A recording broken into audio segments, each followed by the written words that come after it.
Do you like JRPGs? Do you like Persona? Do you like games that should have won Game of the Year but were robbed by an adorable little robot?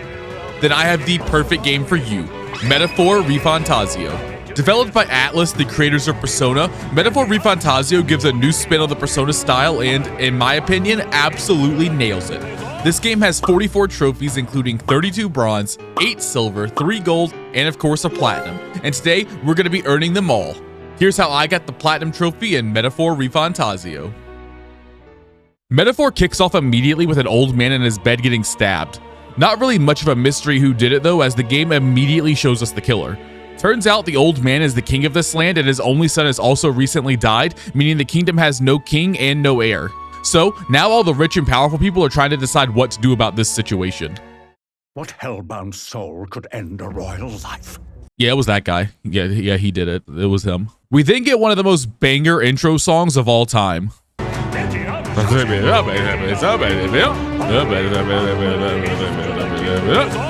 We get shown a new scene of some people riding in the back of a wagon. One of these 3 characters is the main character of the game. Can you guess which one it is? That's right, it's this guy. Why does this guy just look like they said, hey, what if Makoto and Aigis from Persona 3 had a baby?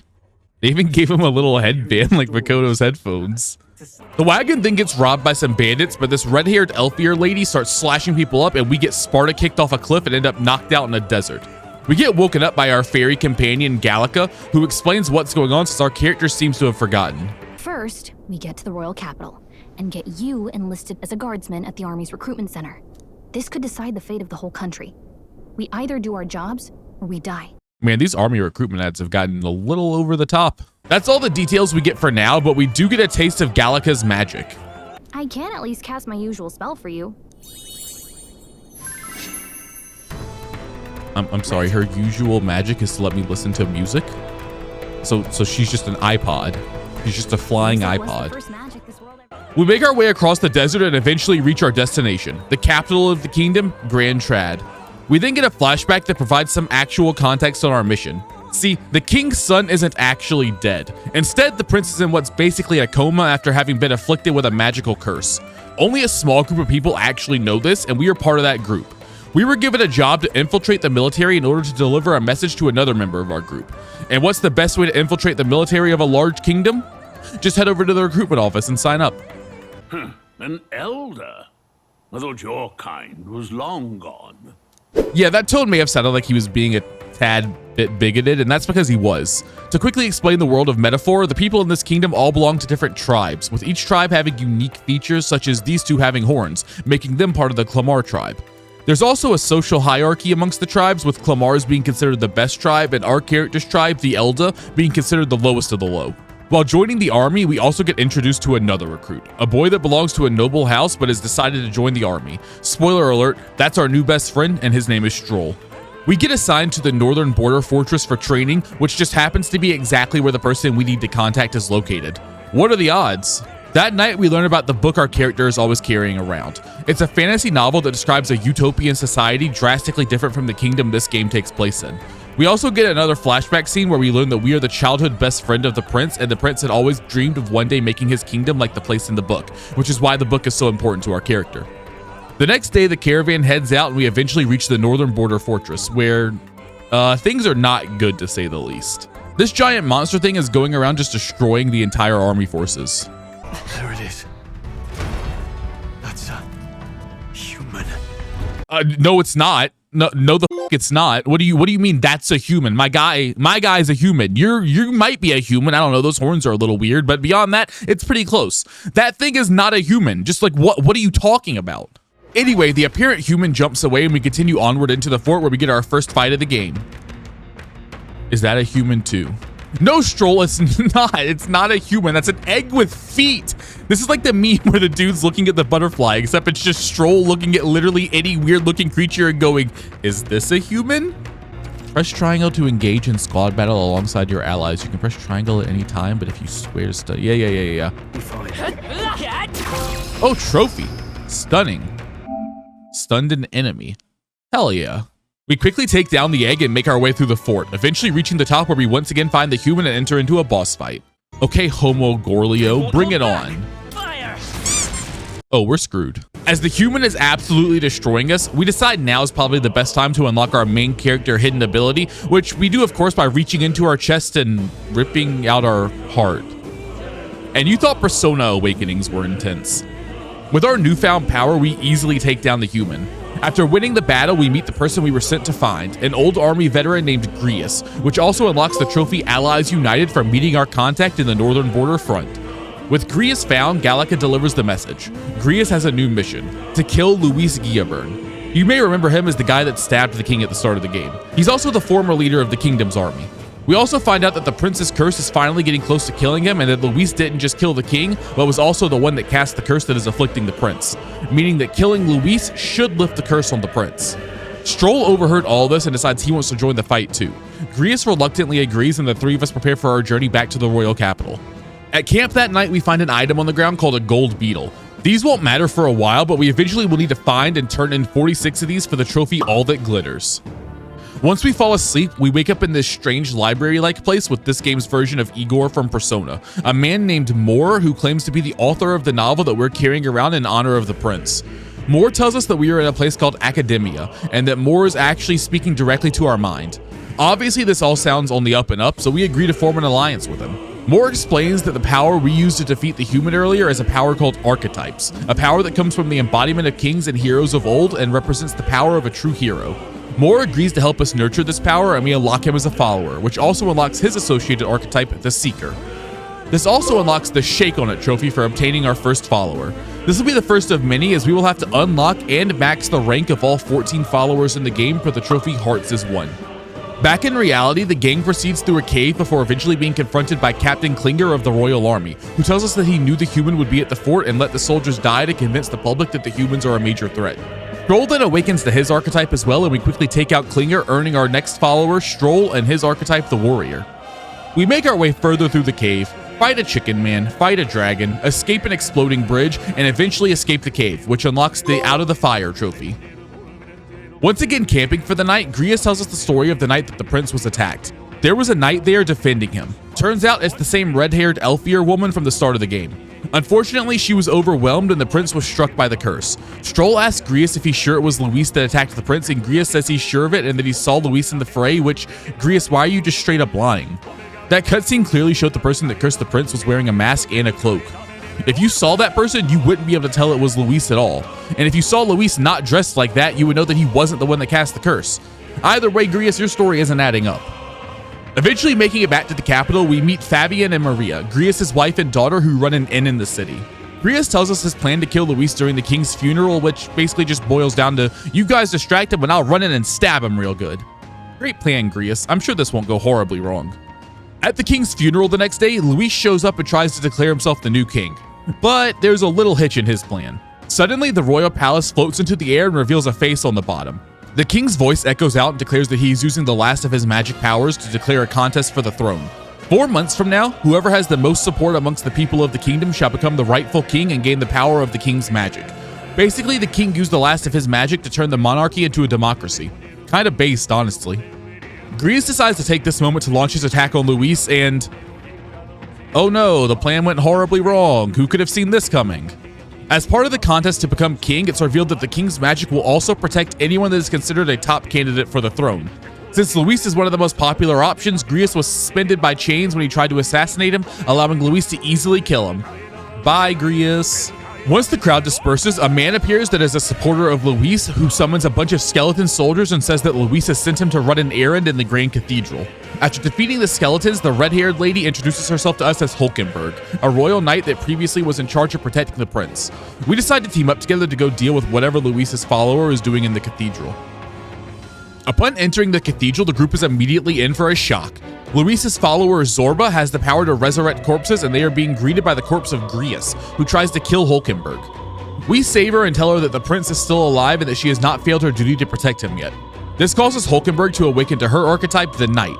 We also gain access to a new combat power, synthesis skills. Certain archetypes, when present in the party at the same time, can combine together to use powerful skills. By using Hulkenberg's Knight and Stroll's Warrior archetypes, we can use the Jump Thrust synthesis skill, which unlocks the trophy United Front for using our first synthesis attack. We defeat zombie Grius, but Hulkenberg was injured in the battle, so we have to retreat for now to get her healed. Regrouping back at the inn, we tell Hulkenberg the full details of everything, and she agrees to join us in getting revenge on Luis, becoming our newest follower. Heading back into the cathedral, we fight past Zorba's army of undead minions. Along the way, we find this floating orb enemy. This is known as an Elementa. They are passive enemies that will flee from battle if not defeated quickly enough, but give good rewards if you defeat them in time. We will need to defeat 10 of these throughout the game to unlock the Stray Elements trophy. Further into the cathedral, we find Zorba, who starts launching bone shards at us. Not a very warm welcoming for your guests, Tommy. Fortunately, we have a plan. Zorba basically worships Luis and has hung a painting of him in the cathedral, so we simply take it and use it as a giant shield. Not wanting to risk tearing up Luis's painting, Zorba retreats further into the cathedral. We give chase, eventually catching up to Zorba on the top of the cathedral. We're too late though, as Zorba has managed to fulfill the errand Luis has sent him for and claimed the royal scepter, the source of the king's magic.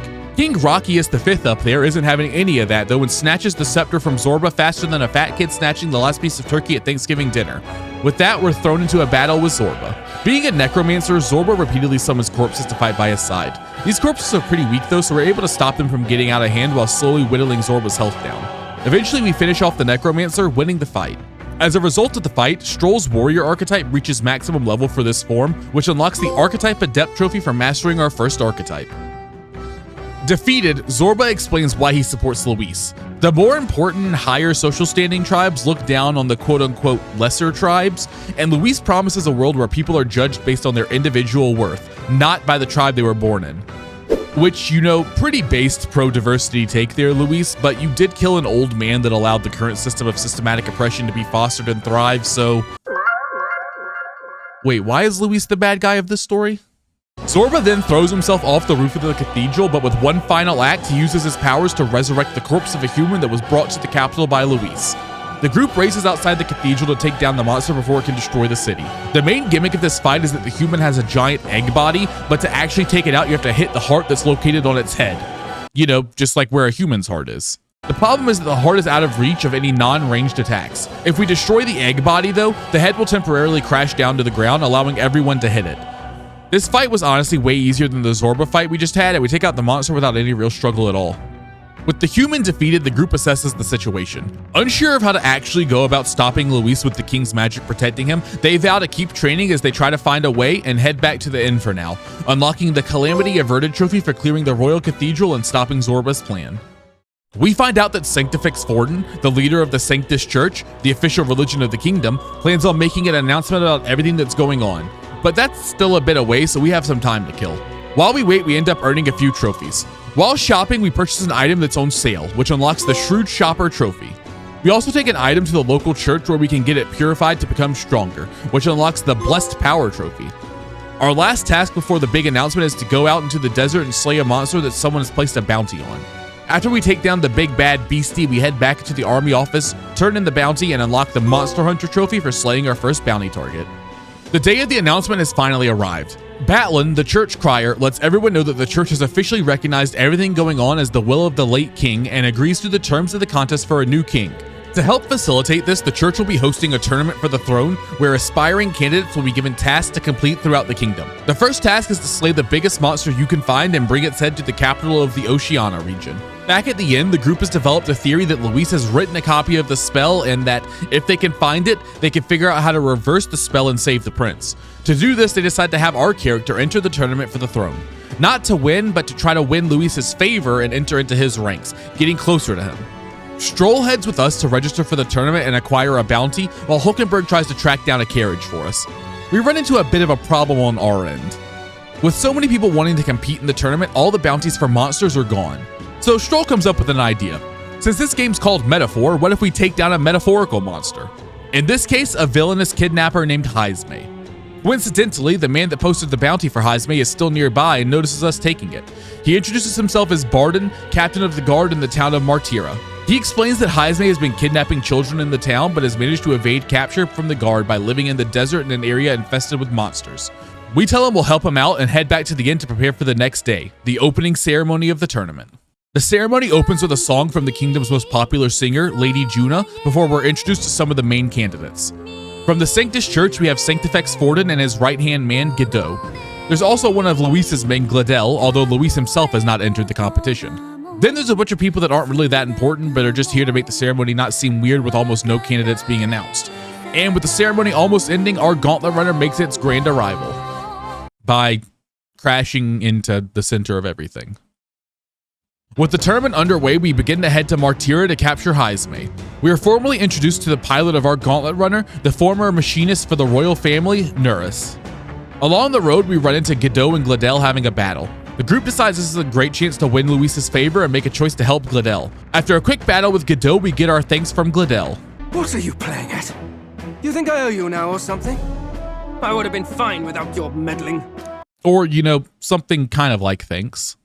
Luis then shows up and actually thanks us for the help and asks who we are, to which we tell him that we've entered the tournament for the throne on his behalf. Luis says if we want to join him, we'll have to prove our power to the world, and then he departs.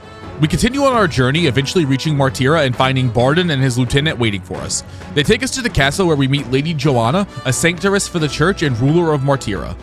After some quick introductions, we leave to prepare to take down Heisme. We depart and along the way reach a landmark. There are a few of these throughout the game and we'll need to find them all for the trophy Vista Viewer. We continue onward, reaching the location that Heisme is supposed to be at, where we find a monster that lurks in the area, another human. In the middle of the battle, the human just straight up eats us. Seems like cheating, but I don't know the exact rules of combat in this world, so maybe it's not. Since dying inside a human worm thing would be an incredibly unsatisfying ending to the game, we have to escape. We fight through the human's digestive system, eventually reaching its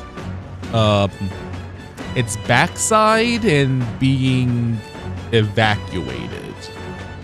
Having escaped, we decide to investigate further and try to find Heisme. Inside the human worm thing's nest, we find Heisme's hut. Upon going to investigate, Heisme appears and attacks the group. The gimmick here is that Heisme attacks with multiple clones, but only one target is actually Heisme, which you can pick out by looking at which target has a shadow. After getting a few hits in, Heisme retreats and we have to figure out a way to lure him back out. Investigating his hut, the group determines that everything is covered in cloth because Heisme has advanced hearing due to his tribe's bat-like features, and they come up with a wonderful plan. Gallagher, please be nicer to me! Eventually, this draws Heisme back out where he claims that he is, in fact, not a kidnapper and is instead just a former knight grieving his son's death. But since this group won't leave him alone, he attacks again. After a repeat of the first fight, he realizes he is outmatched and again attempts to explain to the group. Eventually, everyone comes to realize that he may be telling the truth and that they may have been deceived. Rather than killing Heisme, they decide to take him captive and bring him back to Martira.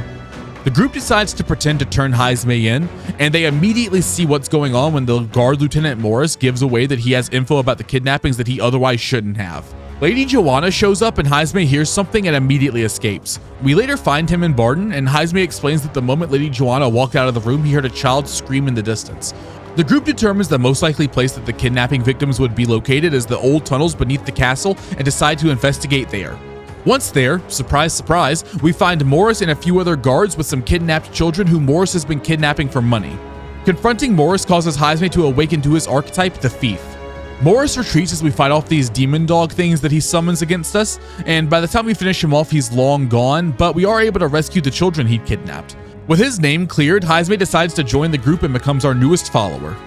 Since we aren't currently in a time-sensitive situation that would involve, say, I don't know, stopping a kidnapping ring, we have some free time before we have to solve this crisis. We spend this free time having a debate with another candidate. Throughout the game, we'll have to have debates with 7 different candidates for the Debate Me trophy. With this incredibly important debate out of the way, we decide to go stop the kidnapping operation now, once again descending into the tunnels. Down there, we see a large shadowy figure moving around making baby noises. We sneak our way past it and continue progressing through the sewers. While in the sewers, we find and defeat our 10th Elementa enemy, which unlocks the Stray Elements trophy. Reaching the end of the dungeon, we find that Lady Joanna originally had a child, but that it was murdered by a nanny that she had hired because the father of the child was of a different tribe. We then catch up to Morris, who is with Lady Joanna and a giant human that looks like a baby. We find out that Joanna was so stricken with grief after her child was murdered that she deluded herself into thinking that this human was a reincarnated version of her child. She has been paying Morris to kidnap children in Martira to feed to the human. And since Morris failed to bring the human kids to eat that day, she has the human eat Morris instead. This is all incredibly weird and I don't like any of it, so let's put a stop to it. This fight is a lot more straightforward than the previous human fights. It's essentially just a normal fight, except at one point in the battle, Joanna will heal her child for a lot of health. Beyond that, it's just a relatively straightforward fight that we beat without much effort. Upon winning the battle, we unlock the Dark Truths trophy. Joanna is beside herself, believing she has once again lost her child. Heisme tells the story of how his own son was killed and how he was living a secluded life to get away from his sorrow and grief until he realized that this isn't the life his son would have wanted for him. He pleads with Joanna to realize that this isn't her child and the child she loved is gone. Finally coming to her senses, Joanna suggests that as a way to atone, she will confess her crimes and the group can present her head for the tournament challenge. She only asks that she be allowed to be given time to make sure the successor to her position in Matira is properly ready for the job. The group agrees and Barton says he will personally escort her to the exhibition when the time comes. With our bounty target secured, the group begins to head towards Brylehaven, the capital city of the Oceania region and the location for the first round of the tournament. Along the way, we get into a fight with another candidate for the throne, and during this battle, we use Heisme's steal ability for the first time, which unlocks the What's Yours is Mine trophy. We also make a pit stop in a dungeon where we unlock the No Mercy trophy for winning 50 battles without taking damage. Beyond these two trophies, nothing really eventful happens, and we eventually reach Brylehaven, a port town known as the City of Water. At the tournament presentation, it's announced that only the top 20 candidates will be allowed to advance to the next round of the tournament. First off, Godot presents a real big fish, announcing that rather than killing a monster, he chose to kill the biggest animal he could find to provide food for the poor. Gladel then makes his presentation, the head of a human. Only problem is that most people in the kingdom have never seen a human and therefore think he's just making it up. Forden then presents his kill, the sea monster that's been tormenting the waters of Brylehaven. The game then skips every other candidate's presentation. Remember when I said earlier that most of the candidates they showed served no real purpose? I wasn't kidding. Our group has the final presentation of the day. Joanna is presented to everyone, who were at first outraged that we would present a woman of the church. However, Joanna confesses to the kidnappings, harboring the human and framing Heisme for her wrongdoings. As punishment for her wrongdoings, Forden orders that she be immediately executed on the spot. With the ceremony over, Luis and his two men, Fidelio and Basilio, approach us, impressed with what we had done. They leave for now, but say they'll be sending a message for us shortly. The next day, we receive that message, which asks us to meet at a local club. Upon arriving, we find no Luis, but instead Fidelio and Basilio. Before we can meet Luis, they wanted to ask us a few questions, such as what kind of king we would be or why we want to join Luis's cause. After they leave, the group theorizes that Luis is likely keeping a copy of the curse on his Gauntlet Runner and tasks Gallica with searching for it while the rest of the group meets Luis. On the Gauntlet Runner, Gallica sneaks off and the rest of the group proceeds to meet Luis. Luis tells us that we can ask him anything we want, and we decide to ask him how he plans on beating Forden, to which he gives a very simple answer: kill him. The group is confused since Forden is protected by the same magic that Luis is, but Luis assures them that he knows a way, but he won't say what it is just yet. He also tells the group that he's gonna be holding a soiree in the city in a few weeks and invites the group to attend to announce that they have joined his ranks. While all of this has been going on, Gallica finds Juna, who's been getting close to Luis, going into Luis's personal quarters. Gallica notices that Juna is holding a book with what appears to be a magical formula. The book is too big for Gallica to carry herself, but she at least knows where they can find it now. Back on our Gauntlet Runner, the group decides to have our character and Gallica infiltrate Luis's Gauntlet Runner and steal the formula during the soiree when most people will be off of it. But first, we need to secure our route. But before we go secure our route, we take a quick trip back to Martira to earn another trophy. In Martira, there's this place where you can bungee jump off of a large cliff, and after doing so for the third time, we unlock the At Your Own Risk trophy. Back in Brylehaven, the group prepares to scout out Luis's ship. Luis's ship acts as a sort of mini dungeon where we play this weird top-down sneaking around to take out guards without being seen type of minigame.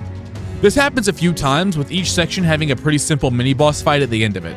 The reason we're doing this is that each of the mini-bosses has a keycard that we will need to access a part of Luis's ship during our solo infiltration later. And you may be thinking, but wait, if the mini-bosses know that you're taking their key after you beat them, wouldn't they just tell Luis something's up? But don't worry, the game has an answer for that. Basically, they're all afraid of looking weak, so none of them will say anything after they've been defeated. Yay, toxic masculinity saves the day. Eventually, we take down all the mini-bosses and secure our route to Luis's private quarters. All that's left to do now is wait for the day of the soiree. After a few days of faffing about, we head to the soiree. Luis announces to all of his supporters that we have joined his cause and will be continuing in the tournament as one of his representatives, similar to Gladel. Speaking of Gladel, he shows up and starts talking smack, but Heisme distracts him and we make our escape to the Gauntlet Runner. Once on the ship, we find out that one of the keys we'd stolen is no longer working, meaning that we can't enter Luis's private quarters. While we try to figure out what to do, the Gauntlet Runner unexpectedly takes to the skies. We head outside to the outer deck to remain hidden and try to figure out what to do, and the entire Gauntlet Runner shifts sideways, knocking us onto the wing. That's when we come up with a genius plan. We will ride our floating sword skateboard across the wings of the Gauntlet Runner straight to Luis's room like some sort of extreme version of Tony Hawk's Pro Skater. And of course, with all my hours playing Tony Hawk as a kid, I will absolutely nail this first try.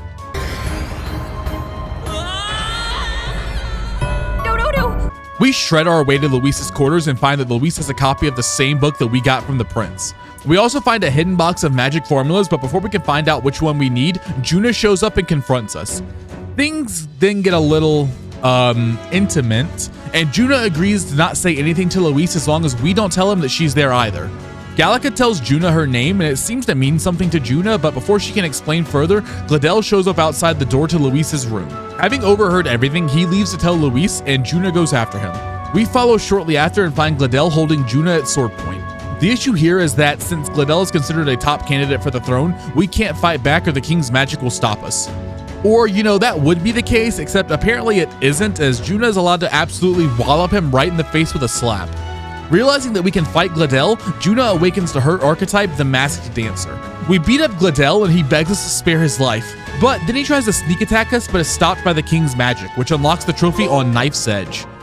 Gladel's terrible performance in the first round of the tournament has knocked him out of being a top contender, while our performance and allying with Luis has pushed us into a high enough spot to now be a top contender ourselves, meaning that the king's magic will protect us but not him. The chains of the king's magic strangles the life out of Gladel, and just as that happens, Fidelio and Basilio show up.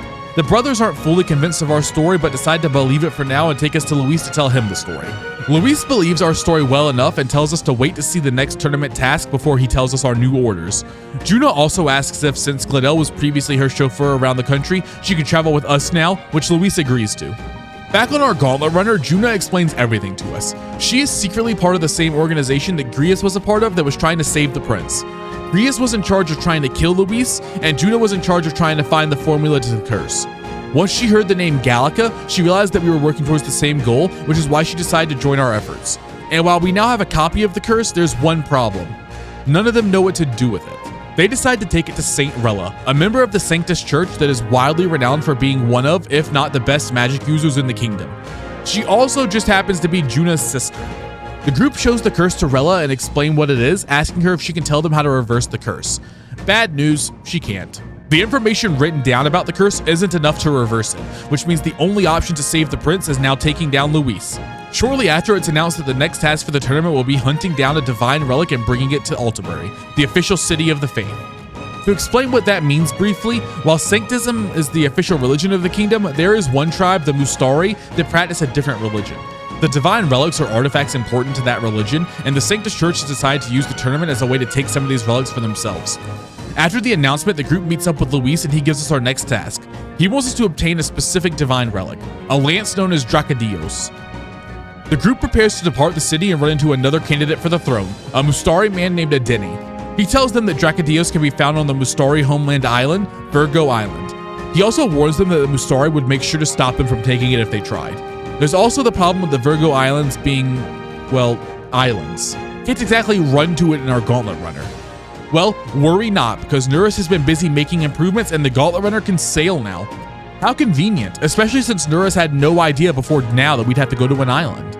As we get ready to leave, Fidelio and Basilio show up and say they're coming with us to keep an eye on us. Guess they still don't trust us. With everything squared away, the group finally sets sail.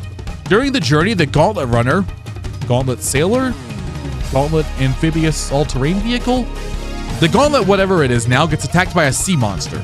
You know, the same sea monster Forden claimed to have slain as part of the first round of the tournament. So that was a fucking lie. We fight off the giant squid human and manage to save our ship before continuing on with our journey.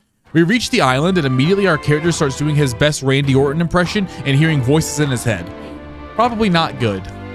We find a spring with a woman bathing in it and she seems to recognize us, but before we can find out why, the guards show up and things kick off.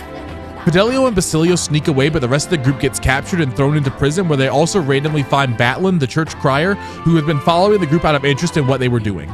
Fidelio and Basilio break in and rescue the group and tell them what they learned while they were sneaking around. We found out that the Mustari candidate we met earlier, Adeni, is the leader of this island, and the bathing woman we saw was his sister Yufa, who is to be sacrificed to the dragon god to appease him. While walking through the forest back to the Gauntlet Runner, we stumble across Adeni, who is injured and tells us that things have gone wrong in the temple and we need to help his sister. We bring Adeni back to the village and he tells us that he planned on letting Yufa escape rather than be sacrificed and begs us to go save her. He also agrees to let us borrow Dracadios if we rescue her. The group makes their way to the Dragon Temple, but as we're getting ready to head inside, Fidelio falls down in pain and the group realizes his foot's infected from a wound he received fighting the sea monster earlier. Since he's injured, the group needs to rush him back to the village. The Mustari there can treat him, but he can't go back to the temple, so Fidelio and Basilio will be leaving us alone on our journey. Before we head back to the Dragon Temple though, we have a quick visit to Academia to speak to Moore. Now that Juna is on our team, we can craft items called masks that are specific to her archetype and change her abilities. There's also another type of item we unlock with a future party member called summons. We will need to craft every mask and summon in the game to unlock the trophy Summon Mask Time, but for now we just craft our first one and unlock the trophy for Science. Having reached the Dragon Temple again, the group head inside. After fighting our way through some enemies, we find Yufa in the center of the temple, completely unharmed. The group unsuccessfully attempt to talk her out of completing the sacrifice, but she agrees to let us go with her to the altar and see what's up. We push further into the temple and reach an area with a very modern looking skyline. And the name of the area is Dragon Grace Shinjuku. Some of you may already realize what that means, but for those that don't, just remember it for later. Finally reaching the deepest point in the temple, the group finds the dragon god as an actual dragon. But problem is, there's a human in the temple and it's now controlling the dragon. Yufa rushes ahead and grabs Dracodios and suddenly awakens to her archetype, the Summoner. With Yufa's newfound powers, the group fights the human on top of the dragon, eventually taking it down and saving the dragon god, which allows its essence to return into Dracodios. We then unlock the trophy History Untold as the group finds an ancient mural that depicts what should actually be happening. The priestess isn't meant to be a sacrifice. Instead, the murals depict the priestess fighting alongside the dragon god to protect the village by wielding Dracodios. Yufa decides that this is what she should do with her life, not sacrificing herself, but instead fighting to protect the Mustari. But then the group hear the human in the distance. Turns out it didn't actually perish in the fight and now is heading back to the village. Rushing back to the village, we find the human attacking. With Dracodios and the power of the dragon god on her side, Yufa is ready to fulfill her duty as priestess and the group take down humans, saving the village. The villagers express their thanks to Yufa and our group, and Yufa decides that the best way to help serve the Mustari people is to learn about the outside world and decides to join our group. Yufa also says something very interesting. Yufa has the ability to see magic in the world around her. She can physically see the king's magic that protects our character, but says that when the lance is brought near him, that magic aura disappears. The group realizes what this means. Dracodios is capable of bypassing the king's magic and killing candidates for the throne. That's why Luis wants it, and that's how he plans on taking out Forden. But now that they know this, the group can plan to use the lance themselves to take out Luis. They decide to have Nuris make a replica of the lance to present to Luis while they keep the real one for themselves. With their plan devised, all the group has to do is wait until they get their opportunity, which they decide will be best done in Altabury at the presentation of the relics. Before we execute our brilliant plan though, we take a quick trip back to Grand Trad where we get a chance to cook food with Maria. After preparing our delicious meal, we earn the trophy Chef in Training. After a quick trip in the Gauntlet Runner, the gang arrives in Altabury, the center of the Sanctus religion, where they once again meet up with Luis. Luis doesn't realize that the lance is fake and thanks the group for retrieving it while revealing that if they failed, he was going to burn the island to the ground to retrieve it. Yeah, Luis has had too many moments that make him seem like a maybe not so bad guy, so they had to give us a quick reminder that he's actually a complete monster. With that display of psychotic behavior finished, the group says farewell to Luis for the night and goes to prepare for their big plan the next day. Speaking of the big plan, here's a summary of what they've come up with. Juna will be performing a song as part of the ceremony. During this time, Yufa and our character will sneak into the building, up the stairs, to the roof, enter the dome, open a trapdoor in the ceiling of the auditorium, climb down onto the lighting fixture above the crowd, and throw Dracodios across the auditorium, killing Luis before Yufa then uses her magical connection to the lance to call it back to them and make their escape. The next day, it's finally time to put the plan into action. We fight our way through some guards, eventually reaching our spear throwing spot. Juna begins performing her song and we yeet the spear straight into Luis's chest with perfect accuracy for the most successful theater assassination since 1865. Unfortunately, when Yufa tries to use her magic to retrieve the spear, something goes wrong and it won't return to her. The group cuts their losses on the spear and regroup on the rooftop when they get a surprise. Somehow, Luis has returned. He somehow managed to survive the assassination attempt and says that he will now use Dracodios to kill us. As a last-ditch effort, we decide to challenge Luis to a duel, as an agreed-upon duel is the only way to bypass the king's magic other than Dracodios. Luckily for us, Luis has a massive ego and decides that he will accept our duel. Luis nearly defeats us, having his sword at our throat when Yufa uses her magic to try and strike him down with Dracodios. Luis dodges, but our character catches the spear as it flies past and stabs Luis from behind with it. Luis realizes the reason we wanted to kill him was because of the curse on the prince, and he tells us that we've achieved nothing. But before he explains any further, he crashes through the glass ceiling he was standing on. Unfortunately for us, Forden was still nearby and he claims Dracodios as one of his subordinates, confirms that Luis is in fact dead. Forden puts 2 and 2 together and realizes that this spear is capable of bypassing the king's magic. The group appears and takes claim for having slain Luis, and Forden thanks them. The group departs and run into Fidelio and Basilio, who demand an explanation. The group explains, and while they are upset, Fidelio and Basilio decide to leave the group alone and depart. The group decide to check on the prince now that the curse is lifted, and curse is still there. Mission accomplished? Brother, I don't think we accomplished the mission at all. The prince is still dying. Trophies, please don't lie to me. I could clearly see the mission failed. The group tries to figure out what could have gone wrong to cause the curse to still be in place when Hulkenberg realizes something. The night that the prince was cursed, Hulkenberg landed a blow across the back of the assassin. When he was thanking the group for killing Luis, Forden mentioned this fact. However, Hulkenberg realizes that she's never told anyone that fact before. The only people that would know Hulkenberg slashed the back of the assassin would be Hulkenberg and the assassin themselves. This makes the group suspicious of Forden's involvement, and they decide to take a look into this. The next day, the group decides to confront Forden, who of course denies everything. But in the middle of this confrontation, we get another surprise. Somehow, Luis has returned. Again. Will this guy just stay dead already? Forden still has Dracodios though, and surely third time will be the charm. But as he goes to stab Luis, the king's magic stops him. Luis reveals that he pulled a switcheroo and that the lance Forden has is a fake. With the real lance in hand, Luis takes Forden's life. So, how did Luis survive? Well, get ready for another surprise. Forden's man that confirmed Luis was dead, that was Zorba. You know, the guy we killed back near the start of the game at the end of the first dungeon. He's not dead either. I guess no one dies in this game. I can't wait for Forden to make his surprise appearance again in 10 minutes. They explained that the wounds Luis suffered were severe but not instantly fatal, and Zorba managed to save him. And because we went through so much effort to kill Luis, Luis now realizes that the prince is alive and demands to know where he is being held, threatening to kill innocent bystanders if we don't tell him. As he goes to launch the attack against the bystanders, Fidelio and Basilio shield the bystanders from the blow. Luis's magic is too strong for them though, and they can't hold it off, so Fidelio pushes Basilio to the side and takes the hit, saving Basilio but costing him his own life. Luis and Zorba decide to leave, and the group departs as well. Regrouping, they realize the prince's curse still hasn't lifted, which means that Forden gave the command for the assassination but didn't do it himself, and the true assassin is still alive and well. They decide to rest for the night, and Basilio goes on a walk where he sees a vision of Fidelio, who makes him promise to always try to protect the weak. This promise, along with the sacrifice that Fidelio made for him, causes Basilio to have his awakening, gaining the power of the Berserker archetype. Back on the Gauntlet Runner, Basilio tells the group that he heard a rumor that the Sanctus Church is going to have Saint Rella be their new candidate for the crown to replace Forden. Since she is extremely popular, as is Luis, the group realizes that simply saving the prince won't be enough. Even if they can save him, at this rate he will lose his claim to the throne. So they come up with a plan. Our character will pretend to be the prince. Some have doubts, but eventually they realize this crazy plan is their only hope. The next day, the Sanctus Church has a formal announcement to declare that Rella is their new candidate to replace Forden. Luis decides to interrupt the event to make his own announcement, saying that he thinks the throne should be decided by skill. What skill, you ask? Well, murder. Luis proclaims to the former king that he killed Forden, and yet his standing has not fallen, so clearly the masses do not care if violence is used to decide the new king. The old king agrees and lifts his magic that's been protecting the candidates, officially making it so any candidate can be killed by anyone at any time. Not to be outdone, Hulkenberg reveals her own announcement as she tells everyone that we are really the prince, the true heir to the throne. Godot immediately points out the flaw in that logic. The late king was Clamar, and we are an Elda.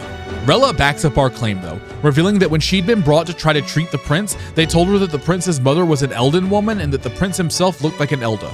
Luis knows fully well that we are lying, but he's amused by our play, so he goes along with it as well before leaving, letting us know that he'll be waiting at the royal capital to face whichever candidate remains to stand against him.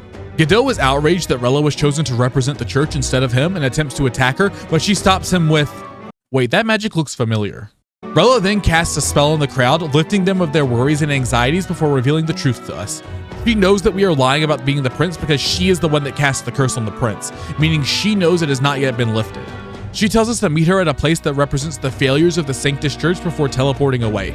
Godot is still upset and turns his ire at us, claiming that he will not let us leave alive. So we make a break to the Gauntlet Runner, which can now fly apparently? Once in the air, the group tries to figure out where Rella went, with Juna deducing that the failure of the Sanctus Church is the old Mage Academy, so the group prepare to fly there and investigate. Arriving at the Mage Academy, the group finds Rella and question why she would face them at all instead of just waiting for a final battle against Luis to see who the winner is. Rella explains that she wanted to test us. Many followers of the Sanctus Church would be seen as weak by Luis and be doomed in his new world. She wants to make sure that whoever attempts to defeat Luis has the strength to protect the weak. And in order to test us, she uses a divine relic similar to Dracodios to summon a dragon to fight us. And honestly, the dragon's a pretty basic fight. It's just kind of a big, strong, tanky boy, and we slowly whittle him down without much fanfare. With the dragon defeated, Rella explains everything to us. Rella was a child prodigy in magic, and when she was just 12, Forden came to her with a request.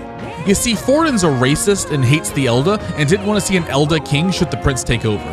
He was also worried about the rising popularity of Luis at the time. So his plan was to have Rella assassinate the prince with powerful magic and blame the assassination on Luis in an effort to kill two birds with one stone and remove both problems.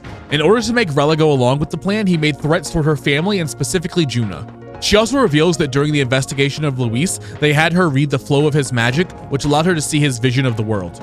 Humans flooding the countryside, innocents fleeing, and no throne to be found. With our strength proven to her, we have Rella's full support, and she uses her magic to reach out to all the Sanctus that had been gathered at the ceremony earlier, speaking directly into their minds to let them know that she is determined, without doubt, that we really are the prince. She also confesses to her and Forden's assassination attempt while assuring the people that the prince will take care of them and be a good ruler against Luis.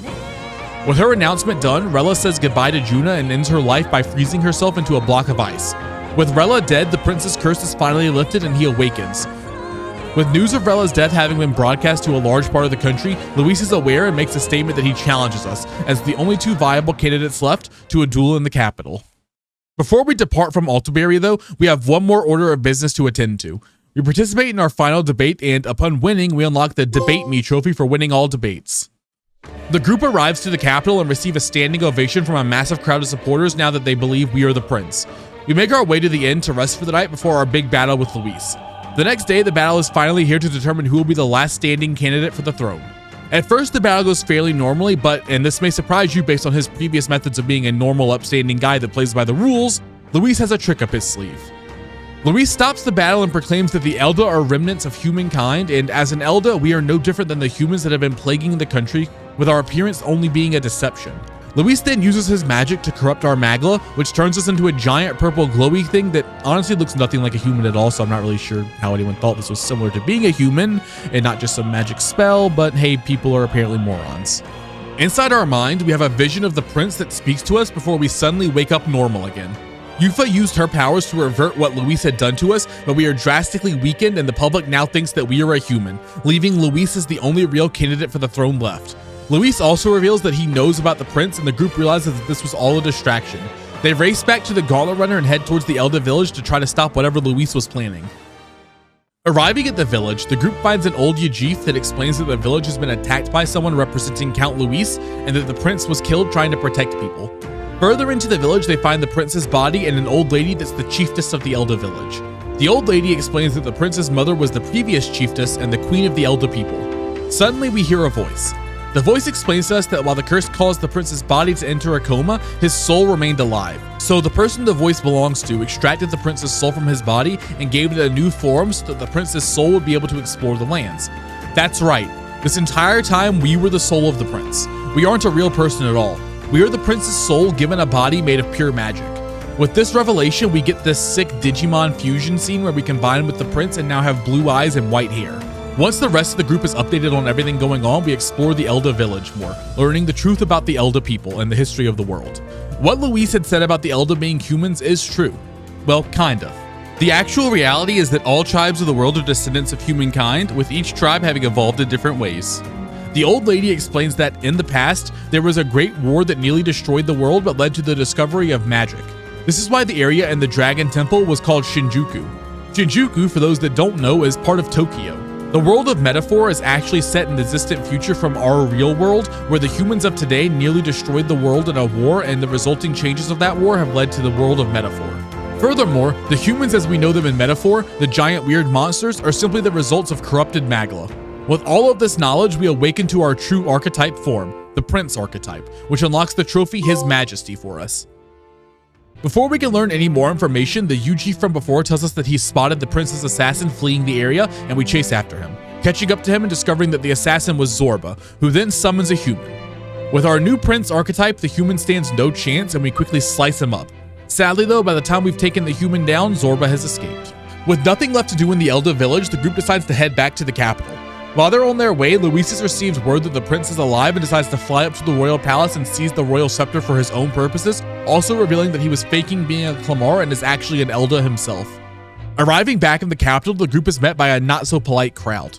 Before things escalate too far out of hand, Batlin whisks the group away and explains to them that he saw Luis heading to the royal palace, so the group decides that they should visit the royal palace and stop him. But before we do that, we have some trophies to earn. First off, we collect our final gold beetles and visit this old man that gives us rewards for them.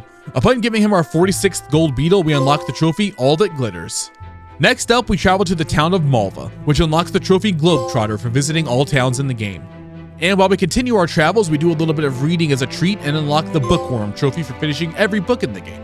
We also find one of the landmarks of the world, a valley of magla crystals that look like people. And since this is the final landmark we need to see in the world, we unlock the Vista Viewer trophy.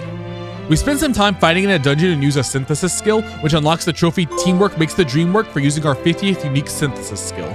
And finally, we cook a meal, which unlocks the Cuisine King trophy for cooking every meal in the game. With all of those trophies earned, it's time to head back to the royal palace and confront Luis. The group arrives and finds that the palace has been overrun with corrupted magla. Not only that, but the palace is now swarming with humans. The group fights through the palace, slowly undoing the corruption that Luis has caused. As we do so, we get visions of our allies speaking to the masses on our behalf, slowly winning back the appeal of the people. Deep in the palace, the group finds Zorba, who now looks a little different. After taking down the freak, he throws himself out of the royal palace, crashing down to the capital below. His new appearance allows Batlin to finally convince the crowd that the prince turning into a monster was the work of Luis, not the true reality of who the prince is. Finally reaching the royal chamber, the group finds Luis, who offers us a deal. Both him and us are Elda. Both care about a person's worth more than the tribe they were born in. So why not work together to build an ideal world? But since Luis's ideal world involves turning people into monsters, we politely decline the offer. Luis, not wanting to fight us now, just kind of flies up into the sky into a giant storm of corrupted magla that he's created. Unable to follow him, the group decides to retreat back to the capital, and we unlock the Skybound Hope trophy for finishing this dungeon. Back at the end, the group comes up with a plan. Just put a bunch of armor on the Gauntlet Runner, fly into the storm, and hope for the best. Great plan, guys. They decide to execute this plan on the last day before the new king will be decided, and to use the remaining time until then to prepare. And with the final location Luis flew off to now marked on the map, we unlock the Worldly Wisdom trophy for unlocking every location on the map. And since the game wants us to prepare to fight Luis, prepare we shall, by earning some more trophies. First up, we tackle a series of difficult side quests that see us going to different towers around the world and fighting a dragon at each location. And while these fights are actually fairly hard, they're also pretty straightforward. There's no crazy gimmicks or anything, just really strong enemies that take a lot of damage and dish out a lot as well. One by one, we take down each of these dragons, eventually reaching the final boss of this challenge, a body made of corrupted magla that looks just like us. After taking down the imposter among us, we earn the Entrusted trophy. Next on our cleanup list is to finish hanging out with our followers. After reaching max rank on Basilio, our final follower to level up, we unlock the Hearts as One trophy for maxing all follower ranks. Following that, we head to the Colosseum where we must win 30 battles in a row. Upon doing so, we unlock the Colosseum Champion trophy, and with that done, we get an incredibly simple trophy that I had never had a need to do before. If you get lost on where to go or what to do, you can ask Gallica for help. Upon asking Gallica for help 100 times, we unlock the Hey, Listen trophy. With all of those trophies earned, we have finally reached the day of the final battle with Luis. The group takes to the skies, flying through the magla storm. The Gauntlet Runner manages to make it to where Luis is, but has taken heavy damage. Nura stays with it to start the repairs, and the group proceeds onward to find Luis. As a quick note about this location, there's a missable trophy here. Throughout the dungeon, there are mini-bosses you can fight. When you defeat one of the mini-bosses, it weakens Luis for the final battle. However, to earn the Star Shatterer trophy, we will need to beat Luis while he's at full power, meaning we don't want to defeat any of the mini-bosses. So we'll just ignore them and push through the normal enemies towards Luis. Along the way, we ambush our 100th enemy, unlocking the Tactical Strike trophy. We also earn enough experience to fully level up our final archetype, unlocking the Archetype Hero trophy for maxing the rank of all archetypes. Finally, we reach Luis, who is sitting on a throne waiting for us. Luis does his villain monologue and then takes his clothes off for us. No, I'm not joking. This is what he decided to look like for the final fight. I guess he wanted to try to distract us with his hot, ripped body. Sorry, what was I saying? We take down Luis pretty easily, but surprise, surprise, that's not the end of Luis. It's never that easy, is it? Luis teleports away to his Gauntlet Runner. The group returns to their own Gauntlet Runner to try to follow him, but the runner is swarmed by humans. With the damage done to the Gauntlet Runner, it can't take off quickly, so the group decides to have our character board the Gauntlet Runner and go after Luis while the rest of them fight off the humans. While the group valiantly holds off the humans, Nurse decides the best course of action is to fly full speed directly into Luis's ship. Not the strategy I would have gone for, but it's an interesting one. And it apparently works as we recover from the crash and find Luis on the deck of his ship.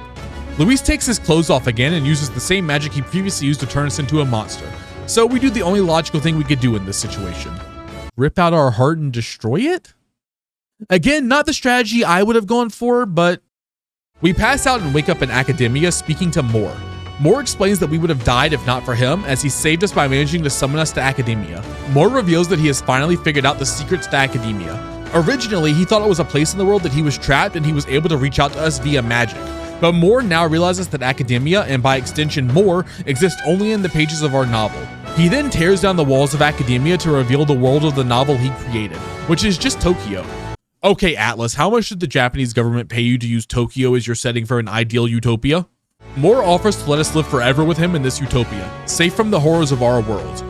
We decline, and Moore begs us to stay with him as he cannot stand to lose us. He reveals that he finally remembers his true identity, Hythlodius, the former king. The same magic that split the prince's soul from his body also left a representation of the king in the novel he wrote in his youth to help guide the prince's soul. Moore tries to fight us to stop us from leaving, but he goes down extremely easily. Moore finally accepts that we won't stay and says his goodbyes to us, sending us back to reality. When we wake up, we find that all of our friends are somehow with us. Luis appears again, still with his clothes off for some reason, and then transforms into this weird multi-faced demon skeleton thing. Each face in this fight has its own health bar and its own attacks, making it an incredibly dangerous and incredibly tanky foe. And when I say tanky, I mean very tanky. This fight ended up taking me over 30 minutes to finish. Not because I failed, I beat it first try.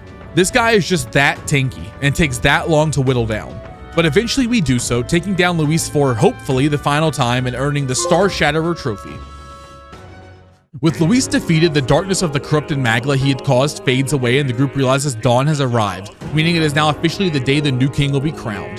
The masses in the royal capital begin to celebrate as they realize that we have won the right to be the new king. Oh, but you didn't think Luis was actually defeated, did you? Silly viewer, you should know by now this guy will never actually stay dead. He appears again, ready to launch one last final attack against the group. However, since we are now officially the rightful king and therefore have full use of the king's magic, we summon its power to unlock one final archetype, the king archetype, and take down Luis for good. Seriously this time, he's actually done for. He's gone, I promise. And with our final mission finished, we unlock the Help Anyone in Need trophy for finishing every mission in the game.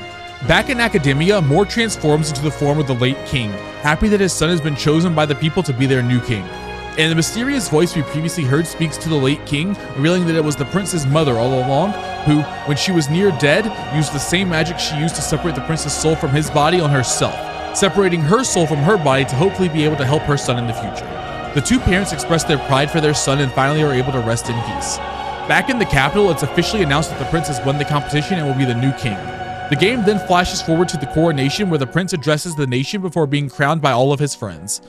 We then have one more flash forward, 1 year into the rule of the new king's reign, with each member of the group having taken up a prominent role in the new government.